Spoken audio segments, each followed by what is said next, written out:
All right, this week's weekly housing market update is coming to you from Tuscany. That's right, that's what we see out there. It's beautiful. They're harvesting grapes in this field today. Just beautiful, beautiful views. The entire countryside of Tuscany looks like this. And they had some incredible visits to Assisi, Pienza, and eating lots of Italian food, drinking lots of wine. And it's my wife's birthday. So I'm going to take a few minutes. I'm going to try and keep this one short, but there is a lot going on. So let's get right into the housing market update.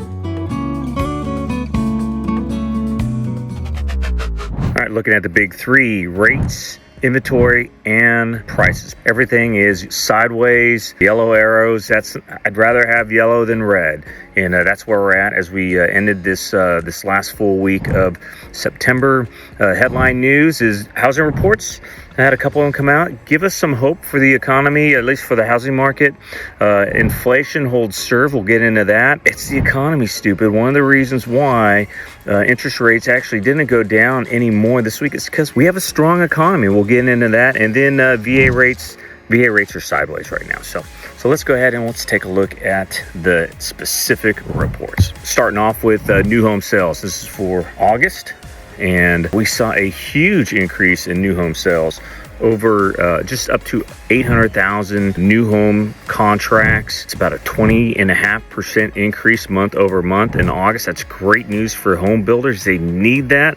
Signed contracts are up 15.4% year over year, and we're at an annual pace of 800,000 contracts. So great news there. Prices are up to 4.7% month over month to $414,000. So still slight drop in months of supply, which is to be expected when you have that many contracts signed, but still 7.4 months of supply for new home sales. So still really a great month, in my opinion, for new home sales. And let's look at existing home sales. Existing home sales, we saw a slight drop month over month, down 0.2% month over month. Annualized, we're at 4 million, which is a slight decrease, but it's not that bad. But really, it's still below the 5 to 5.5 million range that we are accustomed to before COVID. But still, not a huge drop, and that's in a high rate environment. So median price at 423,000, slightly up from 422,000 the previous month. Slight drop of inventory from 4.7 to 4.6 months of supply, but that's pretty normal. Inventory typically drops as we get into the end of the year. Cash first-time home buyers at 28%, and in 31 days is median on market, up from 28 days. So not a great report, but considering we are still in a high rate environment, pretty good report overall. It's the economy, stupid. No, you're not stupid, but it's just a saying. We had a lot of reports this week that came out, especially in the middle of the week, that drove interest rates higher. First, jobless claims. Those came out on Thursday, and both initial and continuing claims dropped this week. Not a lot. We're still at 1.92 million for continuing claims, so it's still a drop. And the Fed is looking at unemployment numbers going up. That's been their concern, is the labor market. This report, these initial and continuing jobs claims, show that maybe there isn't a problem, but we know that there is. We're just not seeing it in the numbers in this report this week. GDP. We had the final look at the second quarter GDP, and it showed 3.8% annualized growth, which is up from the second look, which was at 3.3%. There's no change in future estimates, but when you average out the first quarter and the second quarters, GDP was at 1.6%, which is more than the 1.5% that was expected, but still 1.6% is pretty tame when you're looking at GDP from a number standpoint. We want to see between 2 and 3%. So not a great report for interest rates, but a good report for the economy. We also had durable goods, and durable goods is basically the high expense items. And that the cost for the durable goods, they rose 2.9% last month after falling 2.7% in July. Expectations this month were a negative 0.5%. So a great report for the economy, not a good report for mortgage rates. And then the one thing that's going to affect the market next week, it's going to be the potential government shutdown. We have till Wednesday. We have till October 1st to get the budget done. All right. we have until October 1st to get our budget signed by Congress. Right now, there doesn't seem to be any positive movement on either side of the aisle to get a contract or a budget signed.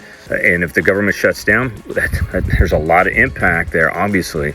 But the jobs reports that we are expecting to see next week, they're going to be delayed. So we might see the JOLTS report, we might see the ADP jobs report, but we will not see the BLS jobs report, or it will be late. Next week is jobs week, and next week the expectation, quite frankly, is that jobs are going to continue to be in the doldrums. We're going to see unemployment possibly go up. Would be great for interest rates because that'll get interest rates lower. But you know what? The jobs reports have sometimes been off in jobs week. So one of the things that I say, floating is gambling. I'm the guy who goes to Vegas, and I don't gamble with my money. I certainly don't recommend gambling with your money. Hey, lock it in. All right, always lock it in. You can always renegotiate your rate if rates come, or in most cases float down if interest rates were to drop. But hey, let's be safe, folks. Let's lock it in, and that's what I will tell you going into next week. Let's take a look at VA rates. Steady this week. They rose in the middle of the week. They kind of settled down a little bit on Friday with the PCE report coming in at 2.9% core. Jobs week is upcoming. Maybe, depending on the government shutdown. But the government shutdown will move the market probably not in a positive direction for mortgage rates, but we'll see. In any case, that's short term. We'll get a government budget, but it will have a short-term impact if we don't get the budget signed. All right, so what does this all mean? Hey, mortgage apps were pretty flat last week, just about the same as they were the week before. We are still at a really 10-year high of inventory in Oahu, and my clients, certainly the ones that are going into contract, had a couple this past week. All of them are getting solid credits. And we're talking ARMs getting down into the low fives, high fours, especially with the credits. We're getting into the fours on 5-1 ARMs. And what is an ARM? Adjustable rate mortgage. There's a lot of fear. Back in 2008, 2005 to 2009, there were a lot of bad ARMs, but those are real short-term. These are 5-1 ARMs, 5-year fixed rate. So while they're adjustable for 5 years, they're fixed rate. 5 years in the high fours, that's pretty solid. We're not getting back into the threes. We're certainly not getting back into twos anytime soon, if ever. But hey, having something in a 4 for 5 years while you're waiting for, that gives you more time to mitigate high rates and get your rate down. And a lot of people sell their home within 5 years anyway. So really, that is a minimal risk loan now. And if you can get your rate almost a point lower than what you're getting VA 30-year fixed rate, then you got to go for it. I say now is the time to buy, but it's not for everybody. I had one person, they backed out of their contract. Could they have done it? Yeah. Would they have survived? Yeah. But you know what? It's hard to flip that I believe button, but that's why you budget. That's why you get a low debt to income. That's why you keep your revolving credit usage down, minimize the use of credit cards, and certainly pay them off every month or leave it. And if you're not doing that, get to that point. Sellers, stay positive. Condos, it's a little tougher. You're going to have to come in with incentives. If you can't wait till the spring, sellers, then obviously you got to put the house on the market. But I would hold until the spring, if at all possible, when we might see lower rates, and you're going to see more buyers. Right? Buyers are down right now, even with rates, kind of coming down a little bit, still down. That's all I got for you this week. I'm going to go enjoy a hot tub here in Tuscany and it's an amazing dinner with my wife on her. I'm not going to tell you. I'm not supposed to tell you her age. She's 25. All right. Aloha.